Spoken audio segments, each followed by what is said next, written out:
এই যে দুনিয়া কিসেরও লাগিয়া এত যত্নে গড়াইয়াছেন সায়।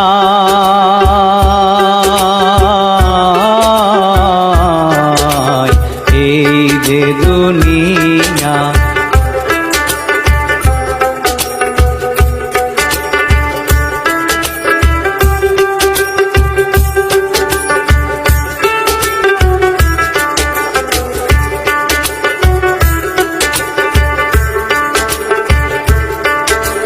ছায়াবাজি পুতুল রূপে বানায়া মানুষ, যেমনি নাচাও তেমনি নাচে পুতুলের কি দোষ। ছায়াবাজি পুতুল রূপে বানায়া মানুষ, যেমনি নাচাও তেমনি নাচে পুতুল।